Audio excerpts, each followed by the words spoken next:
Day Caroline Mercer's sister called to say she'd been removed from the company's board of directors. Caroline was standing in the break room of her own office, pouring a cup of coffee she hadn't wanted, listening to the rain hit the window glass like it had somewhere better to be. She didn't say anything for a long moment. She just stood there, holding the mug with both hands, and thought about the 12 years she had spent building something she believed belonged to both of them. Diane said it was a unanimous vote, her sister Rachel said on the other end of the line. Not her sister. The sister. That distinction had started to matter somewhere around the 3rd year, though Caroline hadn't admitted it to herself until right now, in this break room with this coffee going cold. Unanimous, Caroline repeated. The board felt the company needed a more focused leadership structure going forward. Caroline set the mug down. Rachel, I am the one who funded the company. I co-signed every loan. My name is on the original LLC filing. You know that. The attorney says, I don't care what the attorney says. She hung up. Not dramatically. Just quietly, the way you close a door in a house you're about to leave forever. It had started the way these things always start, with love, with the best possible intentions, and with a younger sibling who had a dream that was just slightly too big for her bank account. Rachel Monroe. She'd kept their mother's maiden name after a brief marriage in her late 20s, had always been the creative one. That was the family narrative, established early and repeated often at Thanksgiving tables and graduation parties. Caroline was the responsible one. Rachel was the visionary. Caroline was the one who made things work. Rachel was the one who made things beautiful. Caroline hadn't minded. Not at first.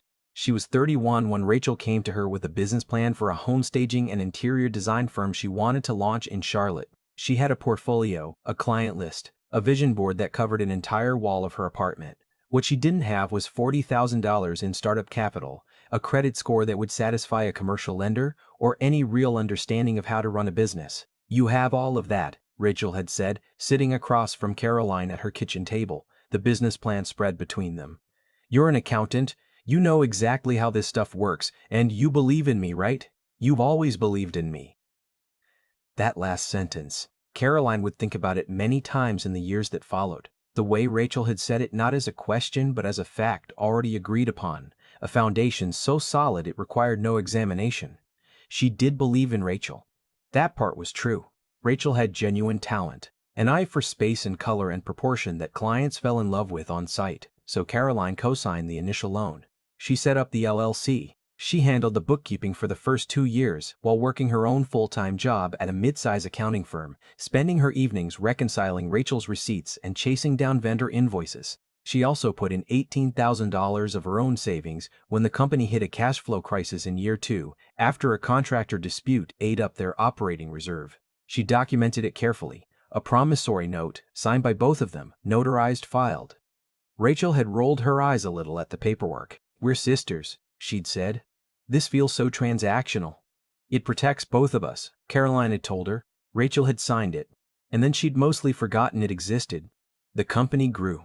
Within 4 years, Monroe Interior Design had a real staff, a waiting list, and a feature in a regional lifestyle magazine. Rachel was photographed in the spread standing in a beautifully staged living room, laughing at something off camera, impossibly at ease. Caroline was not photographed. Caroline was in the back office that day processing payroll. By year 6, the firm had expanded to a second location in Raleigh. Rachel hired a business development director named Garrett Cole, who wore expensive shoes and talked constantly about streamlining the leadership structure and positioning the brand for acquisition. Caroline noticed the way Rachel listened to Garrett. She leaned forward. She nodded. She laughed at his jokes, which were not particularly funny. She didn't lean forward like that when Caroline talked about quarterly projections. The first sign came at a company retreat in Asheville, a weekend that Garrett had organized and Rachel had funded from the business account without consulting Caroline. 42 people, 2 nights at a mountain resort, a keynote speaker on visionary leadership. Caroline had pulled up the expense report on her laptop the Monday after and sat very still for a full minute before calling Rachel.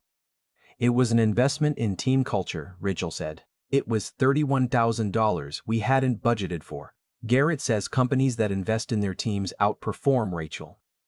Caroline had kept her voice even. I need you to run discretionary expenses over $5,000 past me before you commit. That was always our agreement. There was a pause. A very particular kind of pause. The kind that has a shape to it. The kind that tells you something has shifted in a room you can no longer see. I'll keep that in mind, Rachel said. She did not keep it in mind. Over the following year, the dynamic changed in ways that were hard to name in the moment and blindingly obvious in retrospect. Rachel stopped including Caroline in vendor meetings. Garrett began CC himself on emails that had previously been between the sisters only. The organizational chart that went out with the annual company overview listed Rachel as founder and CEO. Caroline was listed as director of finance, not co-founder, not partner. Director of finance. Caroline mentioned it once, in passing, trying to keep it light. I noticed the org chart. We updated the structure to reflect current roles, Rachel said. Garrett felt it was cleaner. Caroline thought about the $18,000 promissory note. She thought about the loan documents she'd co-signed, which were still in her name. She thought about the 12 years she'd filed taxes for this company, absorbed its stress into her own body, skipped vacations, and missed her best friend Dana's baby shower because she was driving to meet with a supplier in Greenville who was threatening to pull their contract. She thought about all of it, and then she smiled and said, sure, that was her mistake, not the smile. The silence underneath it. The board had been Rachel's idea, or rather Garrett's idea that Rachel had presented as her own. Formalizing the governance structure, bringing in outside advisors to help guide the company's next growth phase. It had sounded reasonable.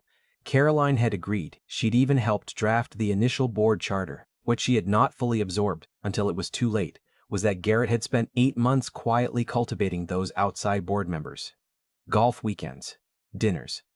The particular kind of warmth that men like Garrett deploy with calculated precision. By the time the first official board meeting was held, in a glass-walled conference room that smelled like new carpet and ambition, Garrett was already a familiar face to the people around the table. Caroline was the woman they'd heard about mostly in the context of accounting. The vote to restructure had taken 11 minutes. Rachel had called her the next morning, which is when Caroline had been standing in the break room with the coffee and the rain. After she hung up, she went back to her desk and sat down and did what she always did when something overwhelmed her. She opened a spreadsheet. She looked at every financial commitment that still ran through her personally. The original LLC, which she and Rachel had co-founded and which, in the restructure, the board had apparently assumed would simply remain intact. The promissory note for $18,000. The SBA loan she had personally guaranteed, now in its 7th year, still carrying a balance of $112,000. The line of credit at First Carolina's Bank, co-signed by Caroline, which the company had drawn to $85,000 against to fund the Raleigh expansion. Total exposure in her name, $197,000. She looked at that number for a long time. Then she called Dana. Dana Whitfield had been Caroline's closest friend since the 3rd grade, a friendship that had survived college in different states, 2 of Caroline's bad relationships, and 1 extremely ill-advised joint road trip to New Orleans in 2009 that neither of them fully remembered. She was a paralegal, which meant she knew enough about law to be genuinely useful and enough about its limits to know when to call someone who'd passed the bar. I need you to listen to me, Caroline said when Dana picked up. All of it. Don't say anything until I'm done. She told her everything. The founding, the years, the org chart, the board vote, the $197,000 still in her name. Dana was quiet for a moment after she finished. Then she said, do you still have the promissory note? Yes. And you're still on the SBA loan documents? Yes. And the line of credit? Yes. Another pause. Okay, Dana said. I'm going to give you the name of a business attorney. And I need you to not do anything, not call Rachel, not send any emails, nothing, until you've talked to her. Caroline wrote down the name, Margaret Osei, with a firm on South Tryon Street. She called that afternoon. She had an appointment by Thursday. Margaret Osei was exactly the kind of attorney who made you feel, within the first 5 minutes, that you had been foolish for waiting this long to find her. She was methodical, unhurried, and had the quality of making catastrophic information land with a kind of clinical clarity that kept panic from setting in. She reviewed the documents Caroline brought, the promissory note, the loan agreements, the original LLC filing, the board meeting minutes which Caroline had obtained from the company's registered agent after realizing with some dark irony that she still had access because no one had thought to remove her. You have significant leverage here, Margaret said, more than they appear to understand. What do I do with it? That depends on what outcome you want. Caroline had thought about that question all week. She'd turned it over at night while she couldn't sleep, while she ran her usual route around the neighborhood at 6 in the morning, while she sat through work meetings and nodded at things she wasn't hearing. What did she want? She didn't want to destroy Rachel. That surprised her. She'd expected to find more anger when she looked for it, and she found some, a steady and respectable amount, but underneath it was something quieter, something closer to grief. The loss of a version of her sister she'd loved, the loss of a story she'd told herself about what family meant. What she wanted, she realized, was to be made whole, and if that was impossible, if 12 years of work and nearly $200,000 of exposure were simply going to be waved away by a board vote and a man in expensive shoes, then she wanted there to be consequences, real ones. The kind that couldn't be undone with a phone call and an apology. "I want what I'm owed," she told Margaret, "and I want my name off everything I don't benefit from." Margaret nodded. "Then let's start with the line of credit." The letter went out on a Friday afternoon. It was addressed to the board of Monroe Interior Design, with copies to the company's attorney and to First Carolina's Bank.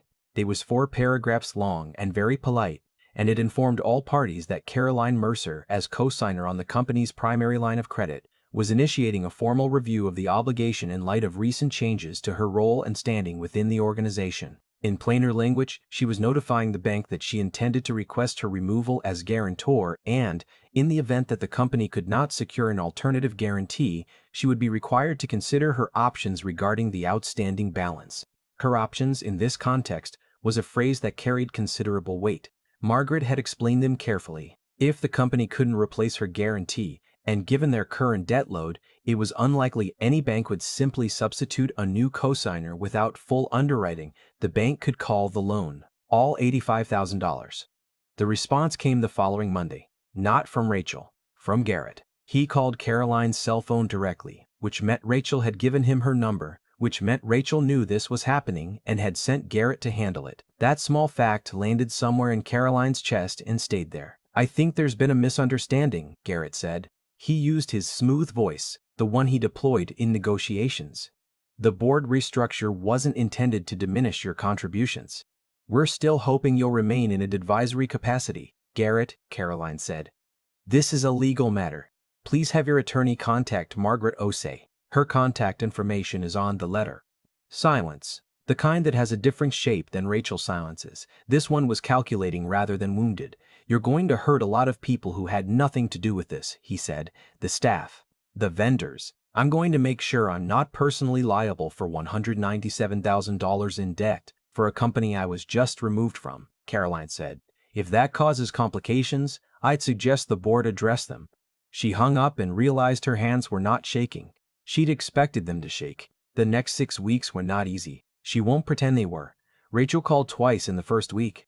The first call was cold and formal, clearly scripted, something about legal obligations and good faith. The second call came on a Sunday night and Rachel's voice was different. Smaller. More like the voice Caroline remembered from when they were kids, from when Rachel used to crawl into her bed during thunderstorms, even though she was too old for it, and neither of them ever mentioned it afterward. "I didn't know it was going to go this way," Rachel said. "I know," Caroline said. "Garrett thought it would be cleaner. I know. Can we just talk about this, without the lawyers?" Caroline looked at the ceiling of her apartment, at the water stain she'd been meaning to report to her super for 6 months. "The time for talking was before the vote," she said. "Not unkindly. Now there are legal processes in place, and those need to run their course." She heard Rachel start to cry. She stayed on the line for a moment, listening to that sound, feeling the old reflex rise in her, the one that had co-signed loans and processed payroll and driven to Greenville on a Tuesday to save a vendor contract, the one that had always shown up. She let it rise, and then she let it go. "Good night, Rachel," she said. Margaret filed suit in early November. The complaint detailed the full history, the founding, the financial contributions, the promissory note, the loan guarantees, the board vote, and the resulting damages.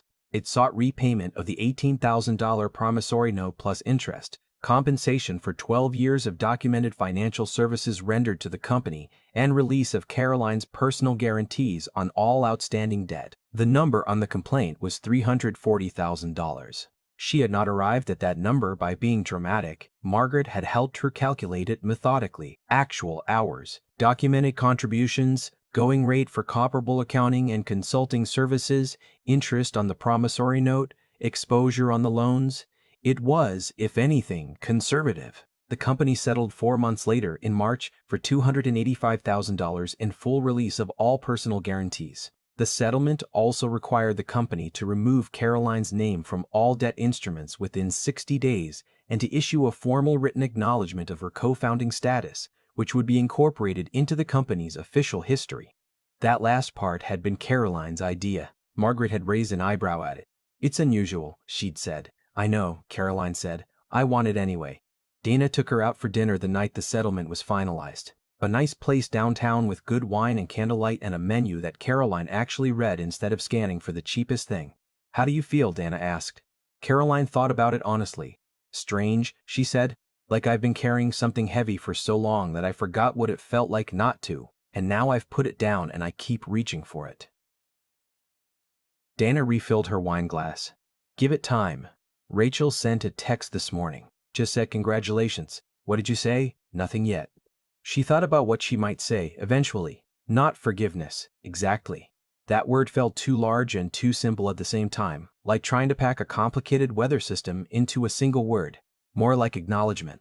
"We were sisters. We built something real. You made choices that broke us, and I made choices that protected myself, and both of those things are true simultaneously. Maybe that's enough. Maybe you don't always get a tidy resolution, just a place where you stop." The attorney fees had been substantial.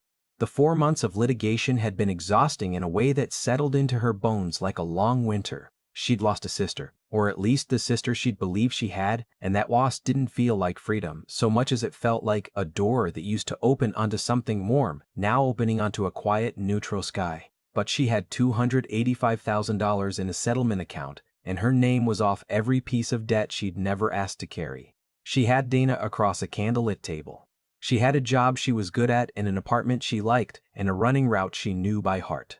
She was 37 years old, and, for the first time in 12 years, she owed nobody anything. The waiter brought the dessert menu and Caroline looked at it without calculating whether she could afford something on it. She ordered the chocolate thing with the fancy name. She ate it slowly. Outside the window, Charlotte gleamed with its usual indifferent brightness, and she thought, not about Rachel, not about Garrett, not about any of it. She thought about what she might do next. Just for herself. Just because she wanted to. That thought, small and new and a little tentative, felt more like the beginning of something than anything else had in a very long time.